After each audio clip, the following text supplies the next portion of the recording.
Hi and welcome back guys into my little room of spooks. As you can see, I've got into my little natural habitat of feeling spooky. I mean, a black lip and some candles and a pumpkin in the back. So yes, I just wanted to set a little mood. And even if the video is a little bit dark, maybe this time it's good and it looks spooky because it's actually very dark outside, even though it's morning, but it's really dark because autumn. Today's video is finally about my ear stretching journey. I'm just gonna be going back and forth about how I stretch my ears and how was my journey of stretching ears, and then I'm just gonna show off my little plug and tunnel collection that I have here in this little box. Before I start talking about plugs, really guys, seriously right now, I have gotten so far in the Inked magazine competition that I didn't even believe I would. I'm in the top 5 now. And it's crazy because I didn't know I was gonna get that far. But right now, I need you to do me a huge favor and really go and vote now, because this round is maybe the last one for me, because I am in the second place and I've been in the second place throughout the whole competition, and that's actually a huge success, but I really need to get to the first place. Otherwise, I'm not going to be moving forward in the competition, because only the first places from the top 5 are going to go forward to the finals. And if I want to get into the finals, I really need your help. And remember, you can vote every day. And if you really want to help me, you can also buy some votes. Yeah, that's the thing too. Thank you for all of you supporting me until now, of course. So enough of that, let's get into the actual video. I don't know, I could give a little insight about how I started stretching my ears, which is actually a very odd story, and everything I'm gonna be telling now was wrong. I did everything wrong, every possible thing you can do wrong when stretching your ears. I started off when I was really young. I started when I was 14 years old. I started stretching my left ear. I don't even know how I got to the thought I want to stretch my ears, because back then, when I thought of it, it wasn't even trending yet. It was maybe after I started stretching my ears, it started to get trendy, and a lot of like underage people were starting stretching their ears with weird objects, just the same as I did. I think I maybe had some friends that had a little bit stretched ears, and that maybe triggered me, but it wasn't really a trend. And it's like, oh my god, 7 years ago. I was like in the 6th or 7th grade. I was a little kid back then. So yeah, I don't know how, but I just thought I need to stretch my ears. I started with one ear, and I started stretching it with all kinds of different objects, because back then, stretching ears, as I said, was not that popular. So getting the stuff you need for stretching ears was not really actually accessible. Started stretching ears with weird objects like lollipop straw, not like, you know, you have the lollipop stick, and when I sharpened it, and then I started with that. And everything I'm saying now is wrong. Don't do this. Just don't, okay? I'm just telling my terrible journey, and I'm an example of how you should not do. And I'm like the weird example where I did everything possible wrong, but my ears are healthy and good, but it's not an example, okay? I kept stretching them with weird objects, and then I had some friends that had bigger stretched lobes, and they kind of lended me their own stretchers and tapers. So I had tapers, a few of them.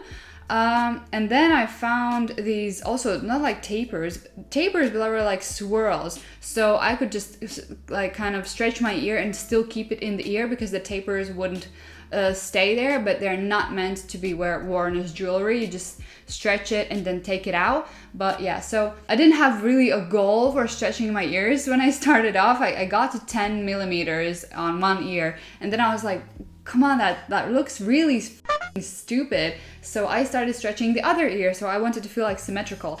And then I had 10 millimeters in both ears for a while, and then I suddenly stretched them to 20 millimeters, which they are now, because I don't know, I love the size, and maybe I would want them bigger, but I don't know, it's not like I am set on it. But later, after the 10 millimeters in my both ears, I started stretching my ears in the worst possible way ever. I started stretching them. There was a name for this kind of stretching, not dead stretching.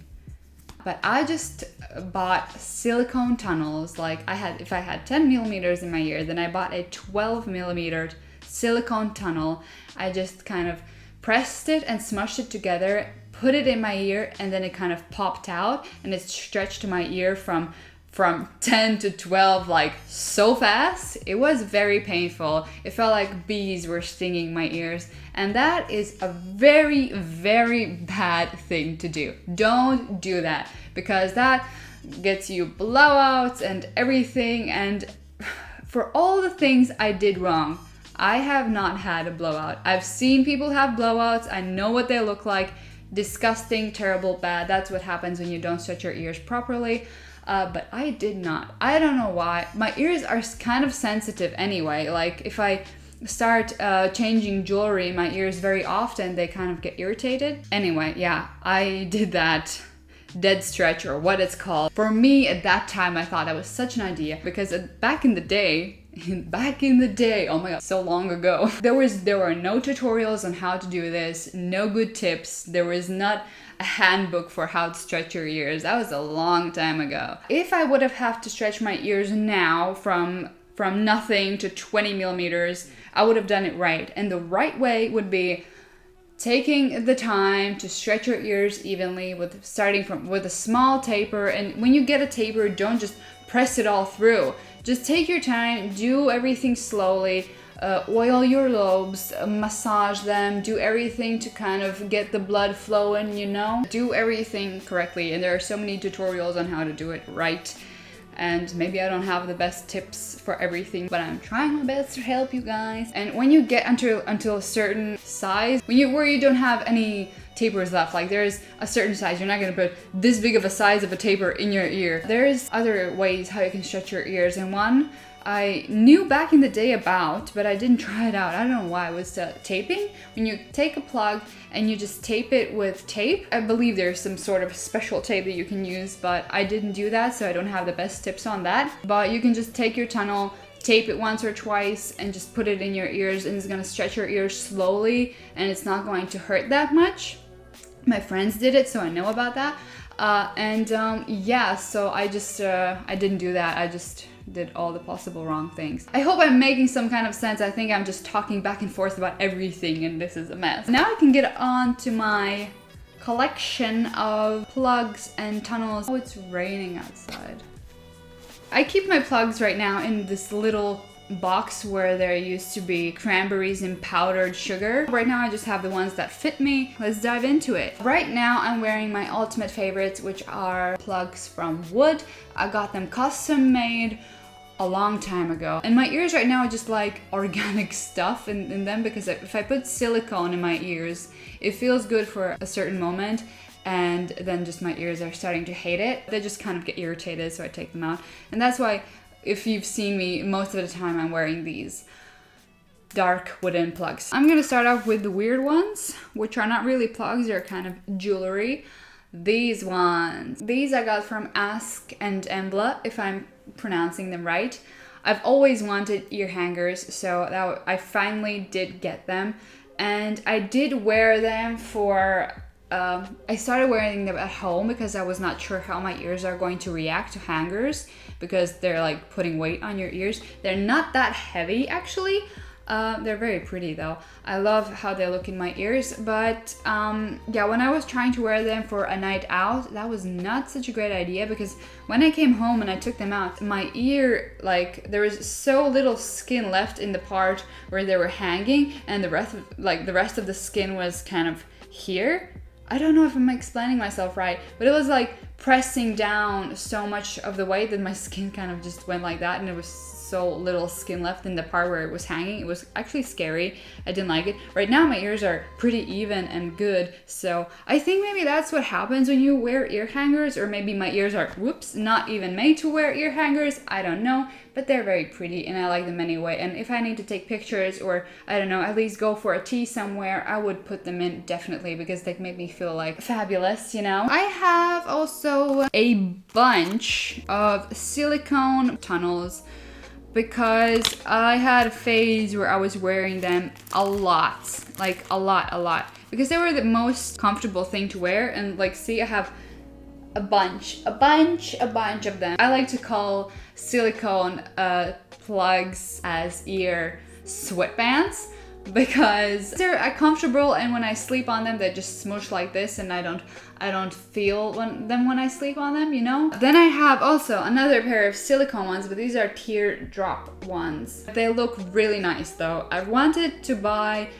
stone teardrop plugs, but I do have stone plugs. Gonna show you them right now. These are amethyst, if I'm saying it right, amethyst. Oh, in the past plugs I've shown you, the teardrop ones and the silicone ones are from UK Custom Plugs. And these rock amethyst plugs are from UK Custom Plugs as well. They're very nice. They are actual stone, they're not fake. And I really like them. The problem is they are a bit heavy, and when I put them in my ears, they stretch my ears out a bit and then they start falling out. So I don't know how to deal with this. I have these. Oh, these are made from bone. They kind of don't fit me because it is said that it's 20 millimeters, but they're smaller, so they're falling out of my ears, and I don't really wear them. But I like the fact that they're made from bone. I have these, what are they called? Double flared, like with jewelry in the front, and they have this screwable thing in the back, but they are very, very thin, like in the width, they're thin because I have very juicy ears, so that doesn't fit for my ear. And the last time I did put this in my ear, I started closing it up from the back, and I caught my ear into the screwing part and it started bleeding, and that was nasty. So I don't really like them. Oh, but they can look as rings. My second favorites that I wear kind of often, I think you have seen me with these white also plugs, which are not actually white. They have this print in the front of flowers, and yeah, they are also from UK Custom Plug. But yeah, now if I'm wearing them, I wear them the other way around, where it's the white part, and I like how white plugs look on me. For my plug and tunnel collection, that is it. As you saw, I don't have any tapers, any stretchers or anything, because I just don't have them anymore and I don't need them. I'm gonna link everything below, like the shops where I got these ear hangers from, the plugs from, everything where I got it from. I'm gonna link it below. I believe there are so many things that I did not mention or I did not say and I forgot about, but if you have your questions, please leave them in my comment section below and I'll try to answer everything. This is the end of the video. Finally, thank you for watching. I hope you liked it, and I will see you soon in my next video. Bye!